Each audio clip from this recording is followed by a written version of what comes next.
오늘은 드리워진 그림자라는 제목으로 하나님의 말씀 증가하도록 하겠습니다. 제가 20살이 되던 해 세상이 급변하기 시작했습니다. 많은 사람이 휴대폰을 사용하기 시작했고 잘 이해 안 되겠지만 그 당시에는 그랬어요. 네, 더 얘기하면 또 나이가 드러나니까. 집 전화는 점점 그 기능을 잃어갔습니다. 불과 1년 전까지 활발하게 사용했던 삐삐라는 게 있었어요. 삐삐라는 통신수단은 구시대의 유물처럼 취급되었습니다. 삐삐의 통신기술이 요즘에는 카페에서 진동벨로 지금 사용되고 있죠. 그 전에는 삐삐가 다른 사람과 통신수단으로 가장 활발하게 이용이 됐었어요. 핸드폰이 나오기 전까지. 한때 개인과 개인을 연결해준 가장 좋은 통신수단이었던 삐삐도 사라졌어요. 핸드폰은 이처럼 우리 사회를 빠르게 변화시켰습니다. 타인과의 연락이 쉬워지고 언제 어디서든지 핸드폰을 통해 자신의 메시지를 전달할 수 있게 되자 사업도 사랑도 이별도 빨라졌습니다. 그 전에는 이별할 때 어떻게 하죠? 집에 전화를 해야 되죠. 그리고 일단 부모님이 계시면 안 돼. 끊어. 전화기 한 대밖에 없어. 예원아 웃기지? 근데 그때는 그랬다? 그래서 부모님이 받으면 안 돼. 그리고 동생이 받으면 바꿔달라고 하거든. 또 언니나 오빠가 받으면 안 돼. 그렇게 해서 이별도 늦어지는 거죠. 왜냐면 마음을 전하는 통신수단이 없었기 때문에. 그리고 군대에 있으면 더 늦어져. 편지 써야 되거든. 편지 오고 가고 왜 그러냐 왔다 갔다 하면서 또 오해도 풀리고. 그런데 지금 군대에서도 전화하거든. 야 우리 이제 헤어지자. 이렇게 되니까 빨리빨리 되죠. 또 메일로 쓰고 하잖아요. 네. 이러한 현상은 대중문화에도 그대로 드러났습니다. 음악, 영화, 드라마, 소설까지 모두 새로운 시대 정신을 따라갔습니다. 제가 20살 때 이야기하는 거예요.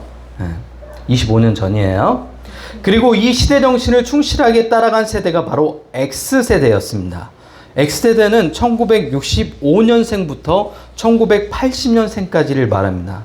여기 해당이 되시죠? 당시 X세대는 부모의 세대와 달리 자신의 감정을 솔직하게 표현하는 세대였습니다. 자신의 개성을 옷이나 머리, 패션을 통해 뽐내는 세대였습니다. 당시 기성세대는 X세대의 이러한 현상에 대해 크게 우려했어요. X세대 도저히 이해가 안 된다. 쟤네들은 정말 소통이 불가한 세대다. 정말 이상한 세대다. 종말이 온 것 같다. 이렇게 기성세대는 제가 X세대였거든요. X세대를 바라보며 이야기했습니다. X세대의 거침없는 행보는 노래, 영화, 문학 등을 통해 과거 세대와 큰 차이가 있음을 우리에게 보여줍니다. 대부분 80년대나 90년대까지 노래, 가사, 영화, 드라마, 소설들은 사랑의 감정 표현들이 직접적이지 않았어요. 되게 시적이고 그리고 돌려서 이야기하는 거였어요. 1992년에 질투라는 김사부는 게임도 안 되는 드라마였어. 시청률 40%가 넘는 드라마 질투라는 게 있었어요. 다 모른 척 하지 마시고.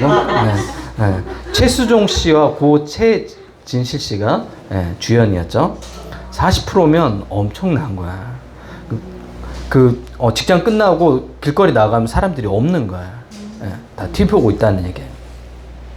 주연을 맡은 작품인데 이 드라마 주제곡 가사예요. 제가 읽어드릴게요. 넌 대체 누굴 보고 있는 거야? 오글거려도 들어요. 내가 지금 눈앞에 서 있는데 날 너무 기다리게 만들지 마. 웃고 있을 거라 생각하지 마. 많은 것을 바라지 않아. 그저 사랑의 눈빛이 필요할 뿐이야. 나의 마음을 전하려고 해도 너의 눈동자는 다른 말을 하고 있잖아. 지금 들으면 뭐 이렇게 바보 같아? 사랑 표현이 왜 이렇게 돌려서 얘기해. 그냥 네 앞에 있는 나를 바라봐줘. 이렇게 얘기하면 되는데 되게 돌려서 감정 표현을 어떻게 해요? 조심스럽게 하는 그런 세대였어요. X세대가 주류를 이뤘던 2001년부터가 21세기가 되잖아요. 이해가 됐죠? 00년부터가 아니라 2000년부터가 아니라 2001년부터 21세기인 거예요. 왜? 0세기부터 시작하지 않잖아요. 1세기부터 시작하잖아. 이해됐어요? 네. 그럼 2001년부터 시작된 드라마, 영화, 문학 등 감정 표현이 어떨까요? 여러분이 알만한 거, 원빈 씨 주연의 가을 동화에 나온 그 대사예요. 명대사죠. 그때 당시 명대사인데 지금 들으면 웃길 수 있어요. 그때 당시 굉장히 파격적이었어요. 사랑 웃기지 마. 이제 돈으로 사겠어. 얼마면 돼. 이게 웃기죠. 근데 이때 당시 X세대의 사랑법이었어요. 직접적이고 자신의 감정을 솔직히 표현해버리고 돌리지 않아요. 넌 대체 누굴 보고 이런 거 안 한단 말이에요. 그냥 얼마면 돼. 내 사랑을 사겠다는 거예요. 너에 대한 사랑을. 직접적이죠. 네. X세대가 어떤 세대인지 아시겠죠? 이렇게 솔직한 세대였어요. X세대는. 네. X세대 이후 등장한 신인류가 있죠. 요즘 가장 이슈가 되는 MG세대. 그리고 X세대는 이 G를 Z로 배웠죠. 원래 영어 발음으로 G로 해야 되죠. 그래서 MG세대. MG세대는 밀레니엄 M세대하고 G세대를 묶어 부르는 신조어예요. 그러니까 1981년부터 95년까지 태어난 사람들을 밀레니엄 세대, M세대이고, 그리고 1996년부터 2010년까지 태어난 세대를 G세대라고 얘기해요. 이 두 세대를 합쳐가지고 MG세대라고 부릅니다. 요즘 사회에서 가장 큰 화두는 MG세대와 갈등이에요. MG세대는 개인주의 성향이 강하고 경제적 가치를 우선시합니다. 온라인 구매를 선호하고 소유보다 경험을 중시해요. X세대는 사실은 소유를 더 중요시하죠. 네, 뭔가 가지고 있어야 된다고 해야 되고 하는데 MZ세대는 어떻게 해요? 경험이 중요하다고 생각해요. 그 가지고 있는 거 가지고 경험을 사는데 다 써버려요. 그럼 너 미래 어떻게 할 거야? 이렇게 얘기하면 이제 뭐가 되죠? 꼰대가 되는 거예요, 이미. 다르죠? 공무원이 되고도 과감하게 공무원을 포기해버린 세대가 MZ세대야. 왜? 자기 삶이 더 중요한 거야. 네. 이해 안 되면 여러분이 이미 꼰대인 거다. 이런 세대 간의 갈등은 소통 문제에도 앞으로 계속될까요? 계속되죠.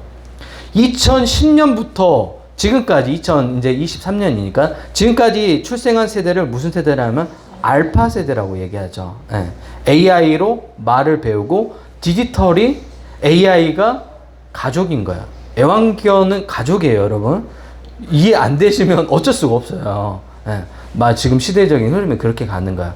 근데 이 새로운 세대에게 AI는 뭐라고요? 가족이에요. 왜? AI를 통해서 말을 배우고 AI를 통해서 교육을 배우는 거예요. 자신이 궁금한 걸 물으면 AI가 답변을 해주니까 가장 좋은 친구이자 가족이 되는 거예요. 그러면 또 다른 세대인 거겠죠? 네. 알파 세대 한번 경험해봐요. 이제 얘네들이 성장해갖고 이제 사회에 나오면 여러분 이제 정말 골치 아플 겁니다. 한번 경험해보세요. 여러분 앞에 서 있는 저도 한때는 X세대였어요. 기성세대들이 가장 우려했던, 가장 주목받고 개성이 넘쳤던 세대입니다. 그렇게 당당했던 세대인데 요즘 친구들이 만나면 자주 하는 말이 있어요. X세대인 우리 친구들이 자주 하는 말이 있어요. 어떤 말일까요? X세대인 우리 친구들이 자주 저에게 하는 말이에요. 어떤 말일까? 네? 요즘 애들 이해 안 가. 네, 그런 말도 많이 하죠. 네. 그 말을 하는 순간 꼰대가 되는 거죠. 네. 네. 어떤 말일까요? 성진은? X세대. 한때 시대를 주도했던 X세대인 친구들이 만나면 하는 말이에요. 요즘 나한테 가장 많이 하는 말. 무엇일까요? 내 삶이 사는 것 같지 않다고. 자기 삶이. 내 삶이 가짜 같다고. 그런 얘기를 많이 해요. 왜 그럴까요? 자기 감정을 가장 솔직하게 표현하는 세대였는데 자기 삶이 가짜 같대요. 그렇게 솔직하게 표현하고 그렇게 삶을 살아왔는데 돌이켜보니까 내 삶이 뭔가 비어있는 것 같다고 얘기하는 거예요. 공허하다고 얘기하는 거예요. 이상하죠? 네. 그렇게 당당했던 X세대가 이렇게 예원아 초라하게 돼버렸어요. 네. 요즘 드라마와 예능에 가장 많이 등장하는 말이 있죠? 무엇일까요? 소중한 것을 잃어버렸어. 잃어버린 소중한 가치를 말합니다. 예, 그 댄스 유랑단, 예, 그 예전 시대에 그 댄스퀸으로 유명했던 사람들, 김한선부터 시작해가지고 그래, 아내도 뭐 본인 나주의 김한선이라고 얘기하는데, 김한선, 뭐 엄정화, 뭐 이렇게 이효리, 예전에 한때 한 시대를 굉장히 인기를 누렸던 그런 댄스 가수들이 나와가지고 하는 예능이에요. 얼마 전에 뉴스도 갔더라고요. 근데 그 사람들이 하는 말이에요. 자기가 가지고 있었던 그 춤추는 기쁨, 그 열정, 그 소중한 가치들을 잃어버리고 살았다고. 근데 지금 이제 그것을 다시 발견하고 있는 거야. 어디서? 길거리에서 공연하면서. 조명도 막 허접하고 무대도 없잖아요. 뒤에 뭐 이런 배경도 없이 그냥 길거리에서 춤을 추는데, 근데 너무 행복하대요. 잃어버린 뭔가 소중한 것을 찾은 것 같아요. 네. 소중한 것을 잃어버린 세대, X세대. 오늘 본문의 파격적인 X세대처럼 소중한 가치를 잃어버린 세대가 나옵니다. 성경은 이 세대에 대해 다음과 같이 평가합니다. 본문 2장 10절입니다. 그 세대의 사람도 다 조상들에게 돌아갔고 그 후에 일어난 다른 세대는 여호와를 알지 못하며 여호와께서 이스라엘을 위하여 행하신 일도 알지 못하더라. 성경은 이 세대의 특징이 하나님을 알지 못하는 세대라고 평가합니다. 이 말은 무슨 말이죠? 이 새로운 세대가 역사를 잊어버린 거죠. 지난 시간에도 말씀드렸죠. 역사를 잊은 민족에게 미래가 없다. 신채호 선생님이 했다고 하는데 사실은 신채호 선생님이 하신 말이 아니에요. 그 이제 예능 유명한 얘기는 하지 않을게요. 유명한 예능 프로에서 신채호 선생님이 한 말로 그렇게 이제 자막이 나가니까 많은 사람들이 신채호 선생님이 한 말인 줄 아는데 그렇진 않아요. 신채호 선생님 이전에 이미 있었던 말이에요. 그리고 신채호 선생님은 사실 그 말을 언급하지는 않았어요. 뭐 그게 중요한 거 아니니까 역사를 잊은 민족에게 미래가 없다는 거, 이게 중요하겠죠. 실제로 하나님과 함께한 역사를 잊은 세대에는 드리워진 그림자를 보지 못해 대부분 다 망했습니다. 하나님을 알지 못한 세대, 과거의 역사를 잊은 세대에게 남은 것은 고작 소중한 가치를 잃어버린 껍데기의 산뿐입니다.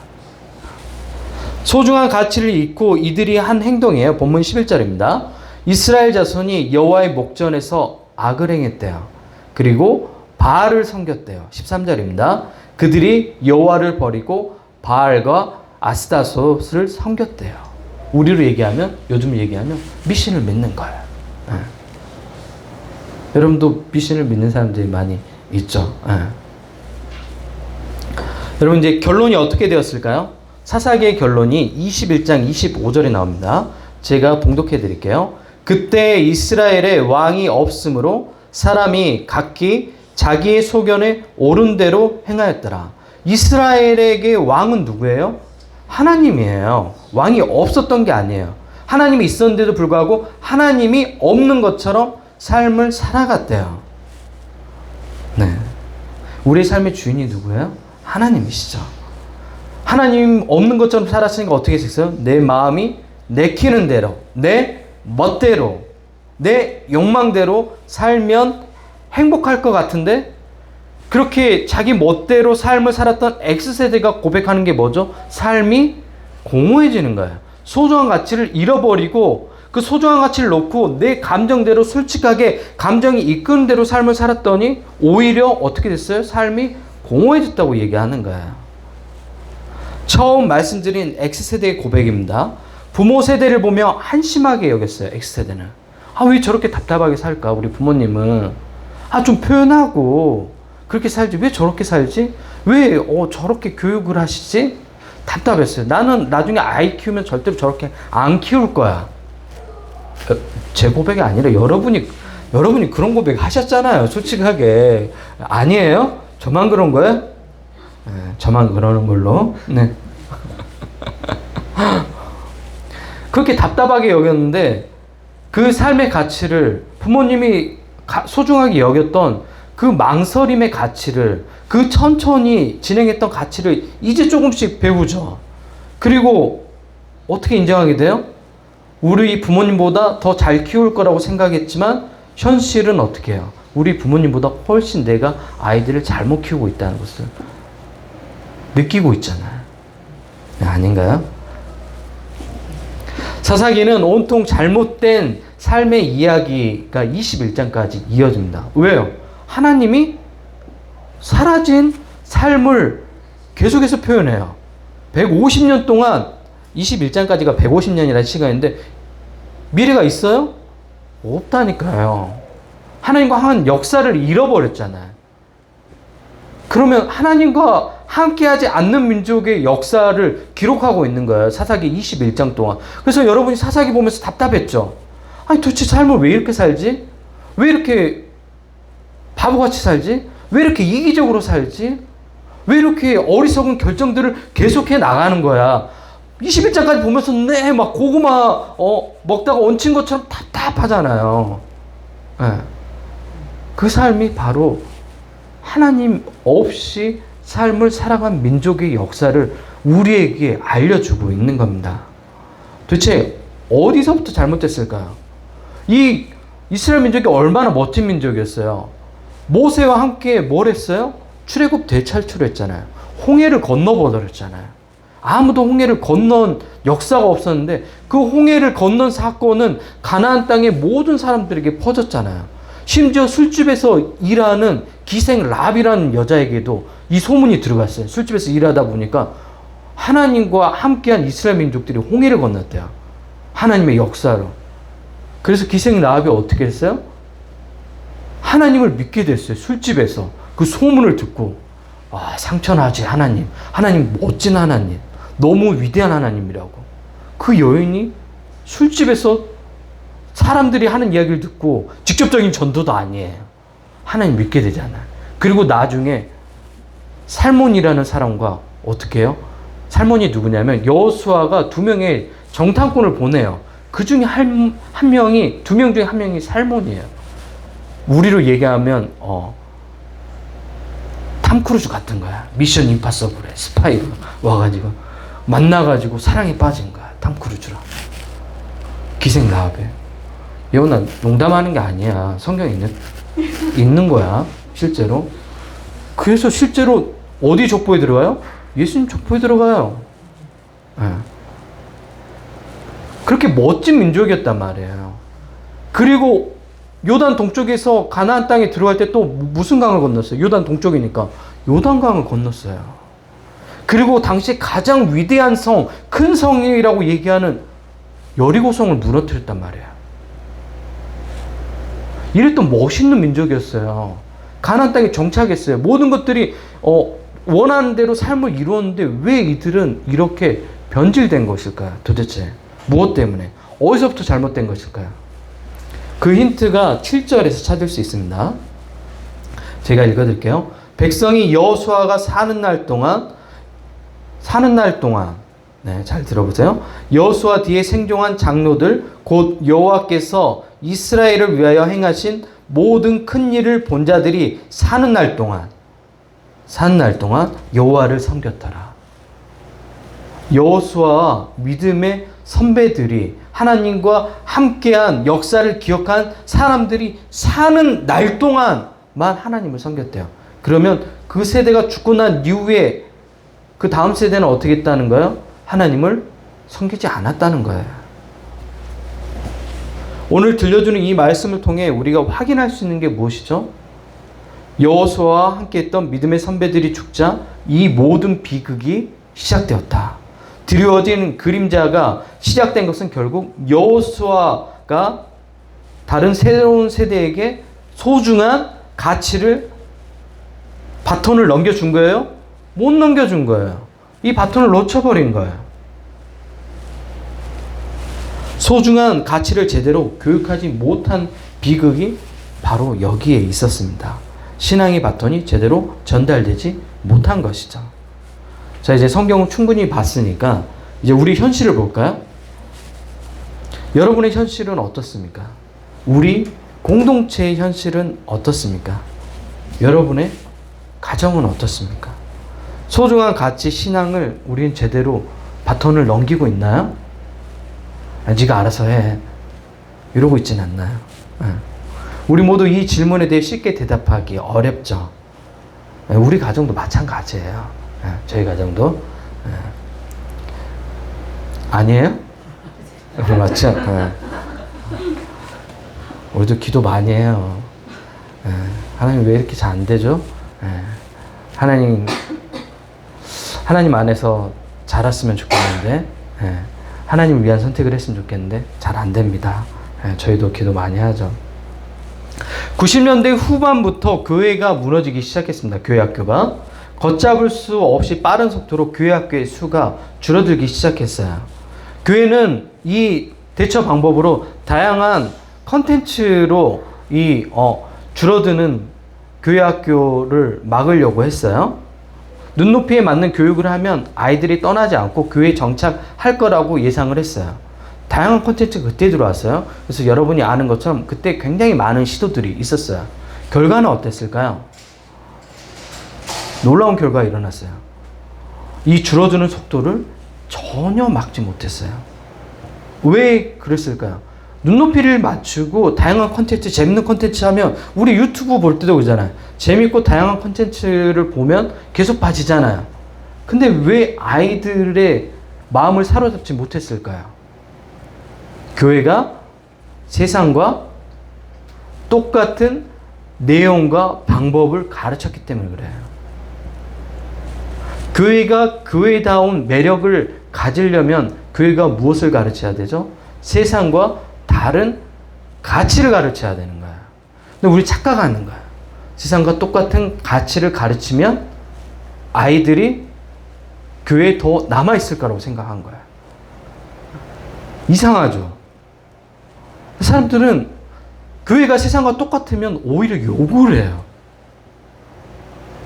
교회 너희만큼은 제발 그 소중한 가치를 지키고 있어. 나는 이렇게 살지만 신앙이 없는 사람들도 그런 기대를 해요.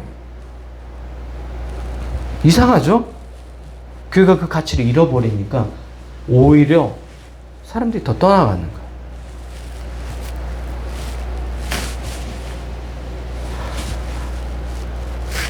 뉴에본교회는 신앙생활하기 조금 어려운 교회죠. 여러분도 그렇게 받아들이죠. 제가 여러분에게 높은 가치와 방향성을 요구하는 건 맞습니다. 뉴에본교회 전신이었던 해본교회도 마찬가지로 김영 권사님하고 이성윤 청년 그때도 같이 함께 했었는데 그때도 제가 이야기했죠. 우리 이런 가치로 가지고 가면 우리 망할 수도 있다. 사람들이 안 찾아올 수도 있다. 지금도 제가 이런 얘기를 하면 굉장히 진보적인 이야기였는데 5년 전에 그런 이야기를 했으니까 사회적 분위기로 받아들여지겠어요? 없죠. 지금은 뭐 가스라이팅이라는 용어도 나와가지고 교회 나쁜 교회 목사들이 가스라이팅 하고 이런 것들이 알려졌는데 그때 당시에는 그런 것도 없었어요. 근데 그때 당시에 그런 얘기를 하는 교회였단 말이에요. 지금은 우리가 좀 노멀해졌죠. 많이 노멀해졌지만 그때는 굉장히 진보적인 교회였어요. 그만큼 사람들의 의식이 성장해서 지금은 많이 그런 부분에 의식이 생겨났죠. 교회는 계속해서 하나님이 원하시는 방향으로 가야 됩니다. 하나님이 말씀하신 뜻을 향해 가야 됩니다. 뉴에본교회도 그런 가치를 가지고 가고 있죠. 소중한 가치, 사람을 사람답게 대하고 사회적 약자를 돌보는 것. 그게 우리 뉴에본교회가 가진 가치이죠. 그리고 나보다 이기적인 나 자신만을 위한 삶이 아니라 타인과 함께 사랑하는 세상을 꿈꾸는 그게 우리 뉴에본교회가 가지는 가치이잖아요. 여러분이 힘든 상황 속에서 아름다운 신앙의 가치를 선택하고 걸어간다면 그것만큼 좋은 신앙교육이 없습니다. 아이들에게 보여주는 거예요. 자녀는 부모를 통해 모든 행동을 배웁니다. 좋은 것, 나쁜 것 모두 다. 여러분도 잘 생각해 보시면 어머니, 아버지가 한 행동을 여러분이 지금 하고 있을까요? 아이들에게든지 아니면 여러분이 삶을 사는 방식이든지 다른 사람을 대하는 방식이든지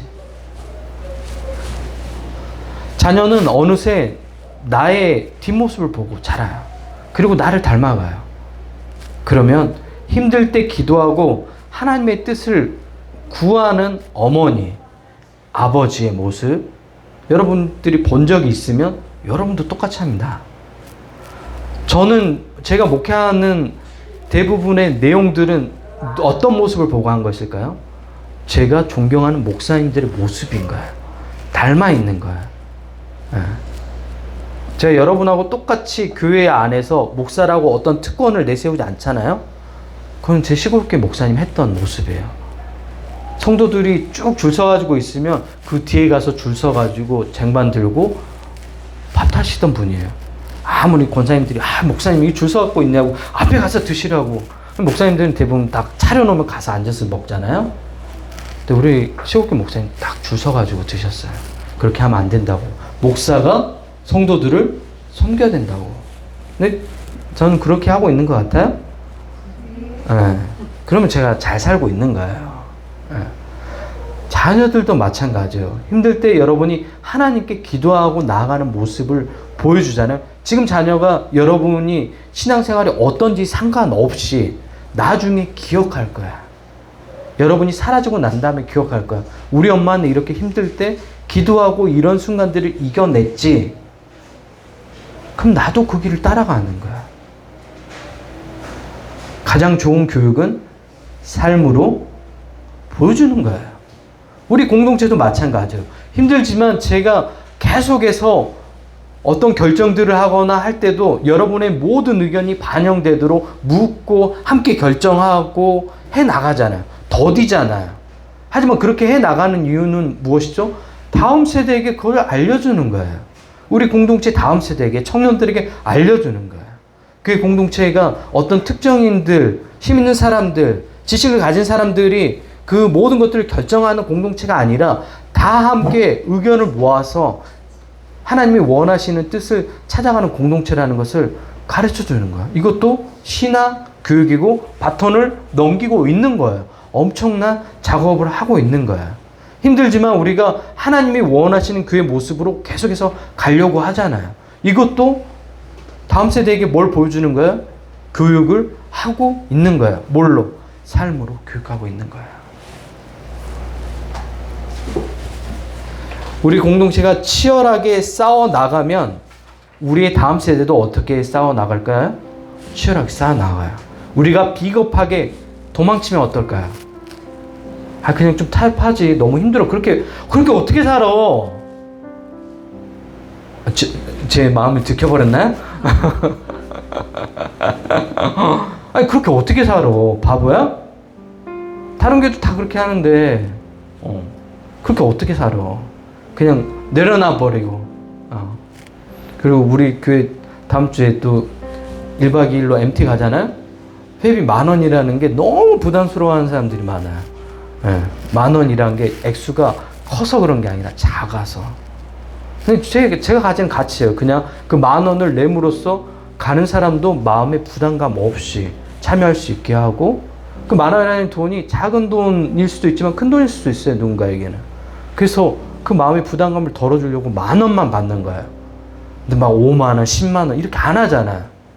근데 그게 너무 또 우리 교회분들은 불편하셔가지고 제가 뭐 더 내고 제가 다른 걸 해오겠습니다. 마음이 가난한 사람들이 오히려 더 너무 안타까울 정도로 착해요. 그 당연히 여기거든. 사람들 많거든요. 당연히 여기고. 근데 우리 교회인들 너무 그런 것들을 갖고 힘들어하고 하는데, 제가 꿈꾸는 공동체는 그런 공동체예요. 누구나 자신의 목소리를 그래야 나중에도 낼 수가 있고, 함께하는 공동체. 교회에서 모든 것들을 함께 나누어서 도와주는 공동체. 나중에도 마찬가지예요. 여러분이 요양원 들어가도 마찬가지예요. 교회에서 다 도울 거예요. 이성균 청년을 통해서 다 케어하고 돌보고 1년에 몇 번씩 가가지고 가서 하고. 몰라요. 또 우리 교회에서 요양원을 할지. 왜냐면 기존에 있는 요양원들이 너무 비인격적으로 하니까 우리 이승진 청년이 사회복지사인데 계속 얘기해 주거든요. 근데 저도 날마다 그거를 듣고, 인간의 삶의 존엄, 그리고 아름답게 죽을 존엄, 그런 것들에 대해 생각해요. 막 들려주면. 아, 그래서 내가 우리 교회가 해야 될 일 이런 일이구나. 막 기도하고 하나님께 이런 것들을 해 나가게 해주세요. 사회적 약자를 돕는 교회 공동체가 되게 해주세요. 이런 것들을 계속 해 나가요. 우리가 이렇게 해 나가는 이유가 뭐라고요? 다음 세대에게 이런 것들을 삶으로 교육하는 겁니다. 우리 교회 공동체가 그런 교회 공동체가 되었으면 좋겠습니다.